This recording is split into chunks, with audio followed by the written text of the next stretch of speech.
দেখানোর চেষ্টা করবো একেবারে পিঠজেতা নওশাদ সিদ্দিকী ভাইজান কিন্তু ইতিমধ্যে কলিয়াটে চলে এসেছেন। আপনারা জানেন যে গতকাল রাতে কিন্তু শওকত মোল্লার উপরে হামলা, তারপরেই কিন্তু একেবারে পিঠজেতা নওশাদ সিদ্দিকী সাহেব কিন্তু ইতিমধ্যে কলিয়াটে চলে এসেছেন। আমরা সরাসরি লাইভের মাধ্যমে দেখাবো।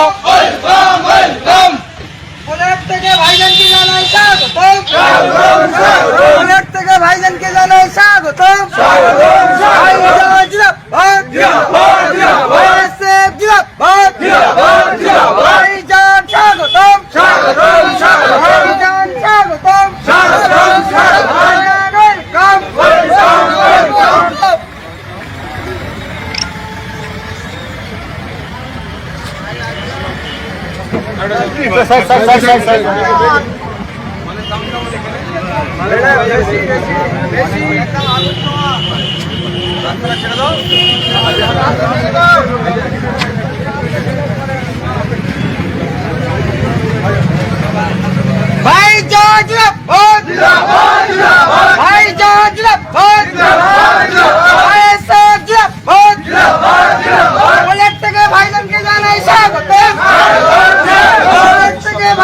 জানাই স্বাগত।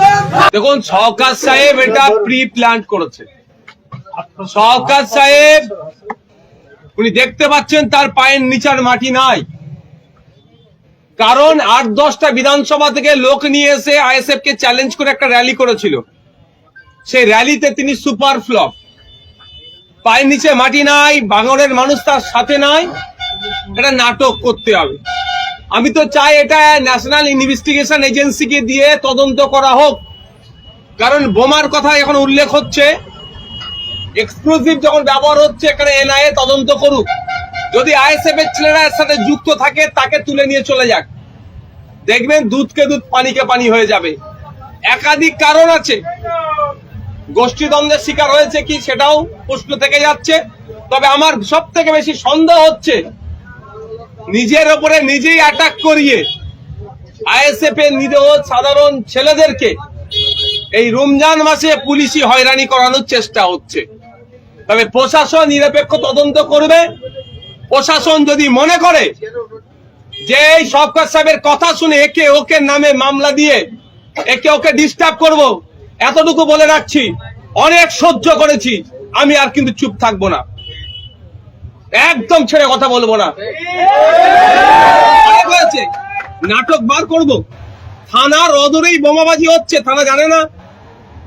তাহলে দুটো জিনিস হচ্ছে, শওকত মোল্লা সাহেব ক্যালকাটা পুলিশকে ফেলিওর বলছে, যে ক্যালকাটা পুলিশ একসময় স্কটল্যান্ড ইয়ার্ডের পরে চর্চা হতো, তাহলে সেই ক্যালকাটা পুলিশ আজকে ফেল। সঠিক তদন্ত হলে হয়তো দেখা যাবে শওকত সাহেব তার লোককে দিয়েই, আরে 12-13 খানা গাড়ি তিনি নিজে মুখে স্বীকার করছে, পুলিশের এসকর্ট আছে তার সাথে, তিনি নাকি জেট সিকিউরিটি পান, তারপরেও তার গাড়িতে মেরে দিল।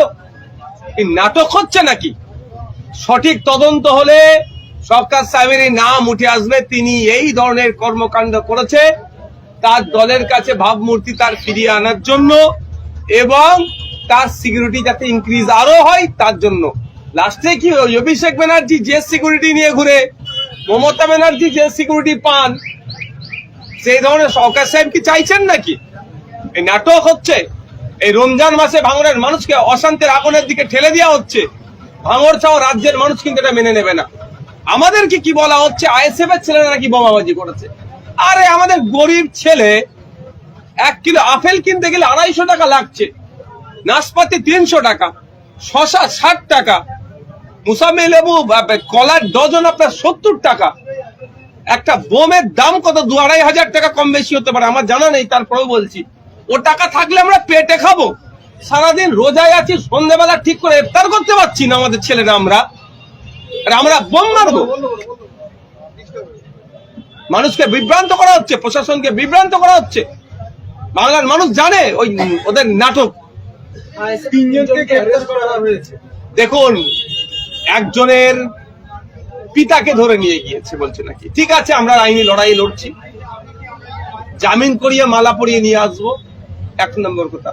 দ্বিতীয় কথা, যদি এই ধরনের অন্যায় কাজ ক্রমশ বাড়তে থাকে, আমরা আমাদের পরবর্তী পদক্ষেপ গণতান্ত্রিক প্রক্রিয়ায় কি হয় এটাও আমি করে দেবো। এতটুকু মাথায় রাখতে বলবো প্রশাসনকে। পবিত্র রমজান মাস চলছে, কোন ধরনের যদি অন্যায় কাজ করেন কিন্তু আমরা সহ্য করব না। কোথাও কি মনে করছেন যে শওকত মোল্লা রাজনৈতিক ফায়দা লোটার চেষ্টা করছেন?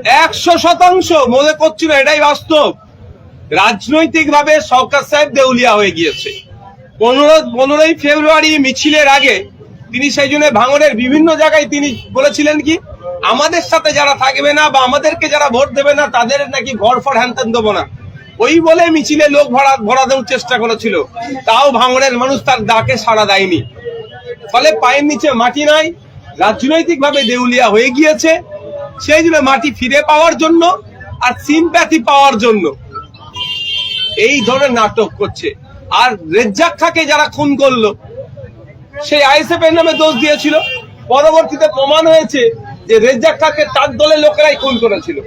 এটাও যদি সঠিক তদন্ত হয়, বোমাবাজি যে চাক্করটা সঠিক তদন্ত প্রমাণিত হবে যেখানেও শওকত সাহেবদের দলের বা তারা টোটালি যুক্ত।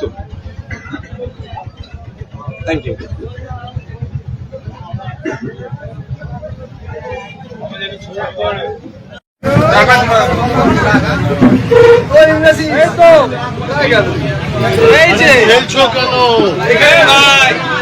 তোমাদের কি আছে?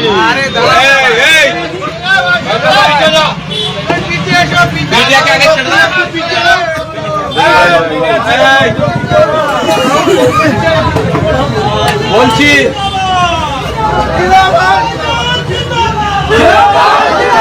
তুমি মিডিয়ার লোক ভাই, তুমি মিডিয়ার লোক, মিডিয়া তোমার, তুমি মিডিয়া, তাহলে মিডিয়া একটু দাঁড়া, মিডিয়া যারা আছে নিয়ে আসবে তোমার সাথে কথা বলবো।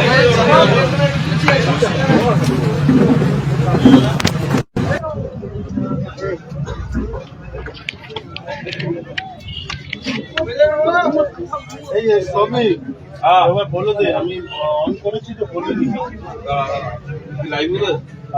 এই ভাই দুজন অর্ডার দিয়ে টিভি কিনেছে নাকি?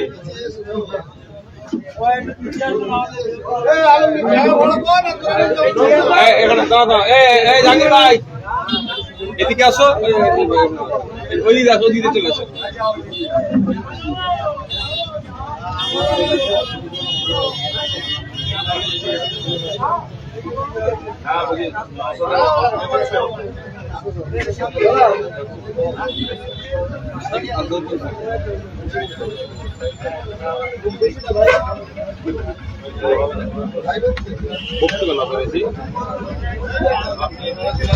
दादा एक पे दादा ए আসো জাহাঙ্গীর ভাই साइड ना रे কি হলো ভূমি ভাই যাও उसको छोड़ो उसको छोड़ो उसको छोड़ो এটা দিয়ে দাও এটা দিয়ে বেরিয়ে আসো